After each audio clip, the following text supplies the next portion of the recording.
রহমানির রহিম। সবাইকে রিয়াদ টেকনোলজির পক্ষ থেকে অসংখ্য ধন্যবাদ।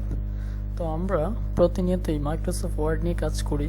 তো সেখানে আজকে আপনাদেরকে যে ভিডিওটি বা যে বিষয় নিয়ে আলোচনা করব সেটি হচ্ছে হোম মেনুর অধীনে আমি কিন্তু গত পর্বেতে এখানে সাইজ বা বিভিন্ন ফন্টের কালারগুলো দেখিয়েছিলাম।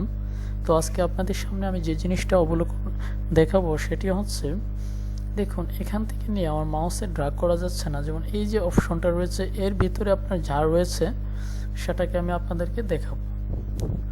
ওকে, চলুন দেখা যাক এখানে কোন কোন ফাংশনগুলো রয়েছে। আমি সেটা একটু আপনাদেরকে দেখাচ্ছি। যেমন এখানে আমি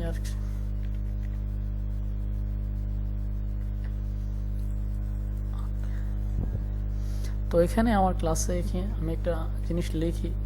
মূলত মাইক্রোসফটের সাহায্যে আপনার ফন্ট বা বিভিন্ন কালার, মাইক্রোসফট যে জিনিসগুলো রয়েছে বা বিভিন্ন লেখার যে স্টাইল, ফন্ট, কালার চেঞ্জ বা এখানে বিভিন্ন সেটিং করা বা বিভিন্ন ধরনের টেবিল, এগুলোই মেক করা হয়ে থাকে।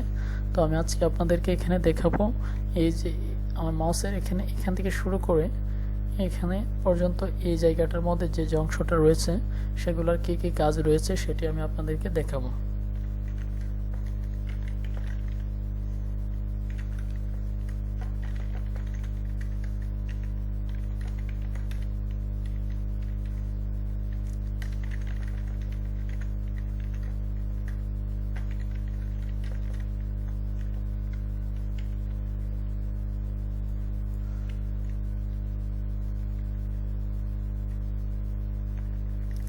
দেখুন আমি এখানে একটা লেখা লিখেছি, সে লেখাটা হচ্ছে বাংলাদেশ 1971 সালে স্বাধীন হয়।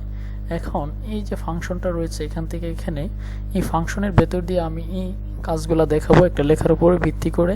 আপনারা আশা করি বুঝতে পারবেন। তো এখানে প্রথম যে কাজটা রয়েছে সেটা দেখুন এখানে কি লেখা আসে। তো আমি কিন্তু প্রথমে আপনাদেরকে ইংলিশটা পড়ে শোনাই যে প্রত্যেকটা কিন্তু একটা হিন্ট রয়েছে। দেখুন, bullets, create a bulleted list, click the arrow to change the look of the bullet. বুলেটগুলো হচ্ছে ধরেন আপনি ক্রমিক নাম্বারগুলো লিখলেন বা অন্যান্য কোনো জিনিস লিখলেন, সেটা ক্রম অনুযায়ী মানে বুলেট আর কি। তো দেখুন আমি যদি এটা একটু ছোট করে নিই, দেখুন আমার পরপর একটা লাইনের পরে একাধিক লাইন রয়েছে, যেমন একটার পর আরেকটা, আরেকটার পর আরেকটা। তখন আপনি ইচ্ছা করলে এই জিনিসটা দিয়ে সুন্দর করে সাজাইতে পারবেন। ধরেন আমি এখানে একটা বুলেট দিছি, ওকে, এখানে কিন্তু একটা লাইন হয়েছে। আবার যদি আমি এখানে একটা লাইন লিখি, তো এখানে আমি মনে করি এটারে কপি করে ফালাচ্ছি। এখানে দেখছেন এখানে কিন্তু আপনার এই যে বুলেটটা দিয়ে কি হচ্ছে, আপনার পরপর জিনিসগুলো সাজানো হচ্ছে। বুলেটের সাহায্যে আমরা মনে করি নিচে নিচে নিচে এইভাবে লাইনগুলোরে আমরা বুলেট আকারে লিখতে পারি, অথবা এখানে নাম্বারিংও করা যাইতে পারে। দেখেন এখানে আমি এই বুলেটটা চেঞ্জ করে দিচ্ছি। এখানে অনেকগুলো ফাংশন রয়েছে। ধরেন এটা চেঞ্জ করে আমি এখানে বৃত্তের মতো যেটা দিলাম, হ্যাঁ দেখছেন এখানে কিন্তু বুলেটের সাহায্যে একাধিক লেখাগুলোকে আপনার বুলেট করা যায় বা বৃত্তর মতো করা যায়। অথবা এখানে দেখুন এটা দেওয়া যাবে, অথবা আপনি ইচ্ছে করলে এটা দিতে পারবেন, অথবা আপনি ইচ্ছে করলে এখানে এটাও দিতে পারবেন, অথবা আপনি ইচ্ছে করলে এখান থেকে দিতে পারবেন, অথবা এখান থেকে আপনার নিচে রয়েছে চেঞ্জ লিস্ট লেভেল। অর্থাৎ এখানে এইগুলো হচ্ছে আপনার লেখাগুলারে আপনার সুন্দর করে আর কি জিনিসটা। তো ধরেন আপনি 1 থেকে 100 পর্যন্ত কোনো জিনিস লিখলেন মানে কোনো লাইন লিখলেন, এভাবে আপনারা বুলেটের সাহায্যে মূলত এটি নাম্বারিং করতে পারবেন। ডিফাইন নিউ বুলেট, আপনি ইচ্ছা করলে যেখান থেকে আপনার পিকচারও বসাইতে পারবেন বুলেটের মতো করে, ফন্ট করা যাবে। এভাবে আপনার এখানে বুলেটস জিনিসটাকে আপনারা মডিফাই করতে পারবেন আপনার মাইক্রোসফট ওয়ার্ডের লেখার মধ্যে দিয়ে। ওকে, তো আমি এখন আবার আপনাকে আরেকটা জিনিস দেখাচ্ছি। এই জিনিসটা হয়তো আপনারা বুঝছেন যে বুলেটে কি করা হয়। একের অধিক লেখাকে আপনার এখানে সিম্বলাইজ করা, অথবা 1 2 আমরা ক্রমিক অনুসারে লিখি না, এটাকে আপনাকে এইভাবে বুলেট করলে আপনার কোনো শিট বা জিনিসটা একটু ঠিক মানে সুন্দর লাগে আর কি। তো এটা হইলো একটা ব্যাপার।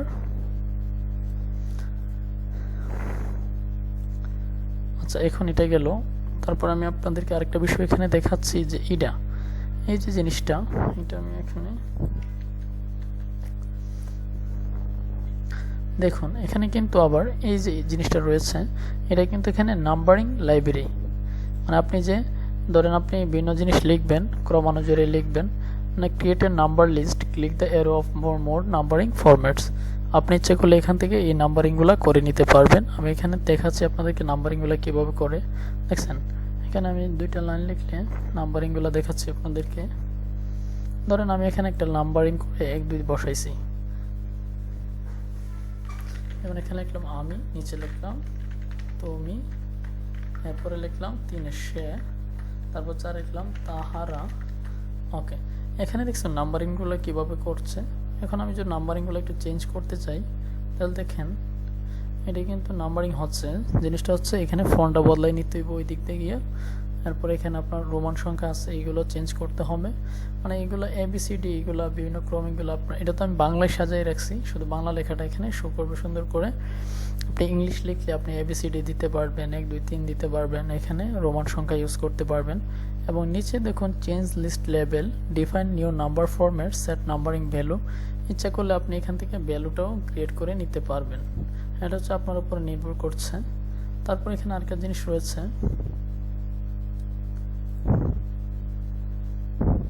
এটা হচ্ছে আপনার রোমান সংখ্যাগুলোকে করা আর কি। মানে এই জিনিসটারে আপনি রোমান সংখ্যায় করলে এখান থেকে যে নাম্বারিংগুলো রয়েছে বা বিভিন্ন সিম্বলগুলো দিতে পারবেন। তো এখানে জিনিসটা একটাই, বুলেটও যে কাজটা করা হয় নাম্বারিংয়ে একই কাজ।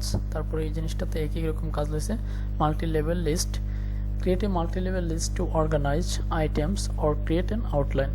You can also change the look of individual labels in your list or add numbering to heading in your document. তো এখানে তারপর দেখুন এখানে কোন কাজটা রয়েছে, এটা decrease indent, move your paragraph closer to the margin. আর এটা হচ্ছে এটা ওই মার্জিনের, এটা মার্জিন থেকে একটু আউটে নেওয়া। এগুলো আসলে তেমন কোনো ব্যবহার করা হচ্ছে না কাজে।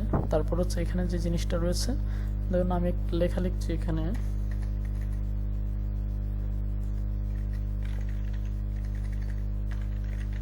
আমি ভাত খাই। তো আপনি যখন এখানে আমি ভাত খাই লিখবেন, আমি ভাত খাই, তো ওই জিনিসটা আমি আপনাদেরকে দেখাচ্ছি যে এই 4টা অংশ দিয়ে কি কি কাজ করা হয়। ধরুন এটা হচ্ছে আপনার এই যে এটা দিয়ে হচ্ছে আপনার ডান দিকে চলে যাবে জিনিসটা, মানে ডান দিকে আমরা যে দিক থেকে লেখা স্টার্ট করি সেখানে যাবে। আর আপনি যদি সেন্টারে নিতে চান এখানে এটাকে মার্জিন করে এখানে দিবেন, এবং আপনি যদি সাইডে নিতে চান এটা এখানে দিবেন। তাহলে জিনিসটা আমরা বুঝতে পারছি যে একটা লাইনের 3টা অংশ, একটা হচ্ছে ডান, বাম এবং মিডল। আপনি কোথায় নিতে যাচ্ছেন এটা ড্র্যাগ করে এখানে দিবেন, এখানে দিবেন, এখানে দিবেন, তাহলে জিনিসটা আপনার ম্যাচ করছে বা সঠিকভাবে হয়ে যাচ্ছে। তারপর আপনার এখানে একটা কাজ আছে, যেমন এই জিনিসটা হচ্ছে আপনার, এটা একটা ইম্পর্টেন্ট একটা কাজ, আমি আপনাদেরকে দেখাচ্ছি। আমি ঘুমাবো। আপনারা কিন্তু এখানে আমি লেখার সাহায্যে দেখাচ্ছি, লেখার সাহায্যে দেখালে কিন্তু বিষয়টা ভালো হয়, কেননা জিনিসটা কিন্তু আপনার লিখতে হবে। লেখার পথে আপনি যদি ইউজ না করতে পারেন জিনিসটা আপনার এখানে ব্যর্থ হবে বা জিনিসটা আপনার কাজে লাগবে না। তো এখানে আমি যে জিনিসটা আপনাদেরকে এখানে দেখাচ্ছি এই জিনিসটা important. Line and paragraph spacing বলা হয়েছে, লাইন এবং প্যারাগ্রাফ, আপনি কোনো প্যারাগ্রাফ লিখলেন অথবা লাইনটাকে স্পেসিং করলেন। চুজ আর how much space appears between lines of text or between paragraphs. To apply the same spacing to your whole document, use the paragraph spacing options on the designs label tab.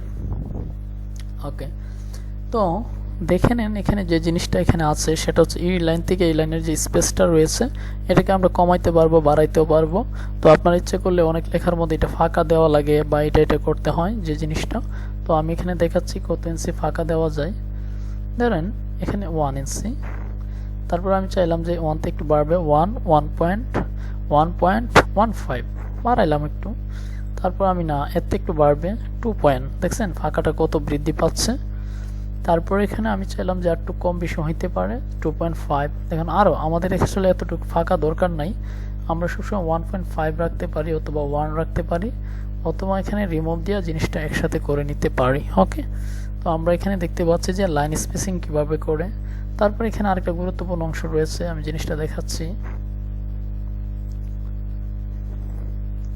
এটাকে আপনি কি বলে দেখুন, জিনিসটা shading, জিনিসটার নাম হচ্ছে আপনার শেডিং। তো শেডিংটা আপনি কিভাবে করবেন, change the color behind the select text paragraph or table cell. This is especially useful when you want information to jump off the page. তো এখানে বলা হচ্ছে যে জিনিসটা দেখুন,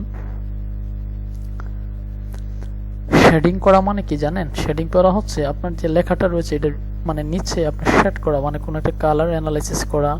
যেমন আমি হাইলাইট করার জন্য এটা করতে পারে অনেকে। যেমন দেখুন, এই যে আমার সাদা কালো ব্ল্যাক লেখাটা রয়েছে, এটার নিচে আমি এরকম একটা শেড দিয়ে দিলাম। এটা আসলে কমই ইউজ করা হয়, যদি কোনো গুরুত্বপূর্ণ লাইন পরে শেডিং দিয়ে এটাকে মার্কআপ করা হতে পারে। মোর কালার্স, এখানে আরও অনেকগুলো কালার রয়েছে, আপনারা ইচ্ছে করলে এখান থেকে দেখে নিতে পারবেন। ওকে, তো এই জিনিসটা হয়ে গেল আমার এখান থেকে নিয়ে, এইগুলো হইলো। এখানে আর একটা গুরুত্বপূর্ণ অপশন রয়েছে,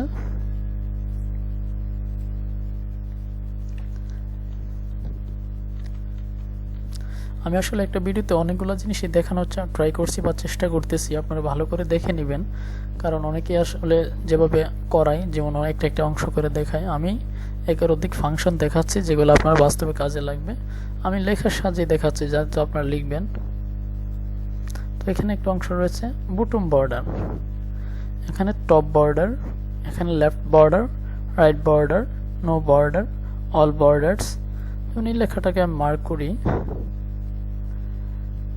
দেখেন এই যে লেখাটাকে আমি মার্ক করছি, অল বর্ডার দিয়ে দিছি, মানে হচ্ছে সম্পূর্ণ লেখাটা এটার ভিতরে আবদ্ধ হয়ে গিয়েছে। তো আমি যদি চাই এখানে বটম বর্ডার আসতে পারে, আউটসাইড বর্ডার দেওয়া যেতে পারে, অনেক ফাংশন রয়েছে এখানে। দেখুন ইনসাইড বর্ডার্স, এটা আসলে সিলেক্ট করে দিলে জিনিসটা বোঝা যাবে আর কি কোথায় যাচ্ছে। এখানে আমি দেখলাম অল বর্ডার্স, আউটসাইড বর্ডার্স, তারপরে এখানে রয়েছে রাইট বর্ডার। দেখছেন, রাইট বর্ডার হতে ডান দিকে বর্ডারটা থাকবে, বাম দিকে থাকবে না। আবার যদি আমি এটা সিলেক্ট করে আমি যদি আবার এখানে লেফট বর্ডার দিই, তারপরে এখানে কিন্তু কোনো বর্ডার নাই, দেখুন লেফট বর্ডারটা হবে লেফট বর্ডার।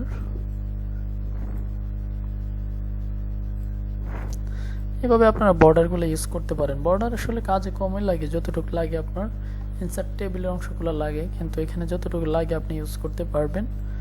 তো এখানে আমি আজকে আপনাদেরকে ভিডিওতে হোম মেনুর অধীনে এই যে বুলেটগুলো রয়েছে, নাম্বারিং রয়েছে, তারপর হচ্ছে মাল্টি লেভেল লিস্ট রয়েছে, তারপর ডিক্রিজ ইনডেন্ট, ইনক্রিজ ইনডেন্ট, তারপর এটা হচ্ছে শর্টটা কিন্তু একটা ইম্পর্টেন্ট জিনিসই। শর্টটা আমি দেখাই নাই, ধরেন আমি শর্টটা আপনাদেরকে দেখাইতেছি। যেমন 1 2, দেখেন শর্টের কাজগুলা অ্যাসেন্ডিং। ওকে, এটা কিন্তু অ্যাসেন্ডিং আকারে আছে। আমি এখানে 3টে সংখ্যা দেখাচ্ছি। অ্যাসেন্ডিং, ধরেন সিলেক্ট করলাম, শর্ট করব আমি ডিসেন্ডিং। তো ডিসেন্ডিং শব্দটা হচ্ছে এখানে 3টা উপরে যাবে, 2টা নিচে আসবে, 1টা উপরে, অর্থাৎ ক্রমধারা। আমরা যে ক্রমধারা বুঝি 3 থেকে 2 1, এটা হচ্ছে ডিসেন্ডিং। এটা যদি আমি এই যে জিনিসটা করি যে অ্যাসেন্ডিং, তাহলে এখানে 1 আসবে, 2 আসবে, 3 আসবে, এইভাবে জিনিসটা মডিফাই হবে। তো আলহামদুলিল্লাহ আমি আজকে আপনাদের ভিডিওতে অনেক কিছু দেখানো ট্রাই করেছি, আশা করি আপনারা বুঝতে পারছেন।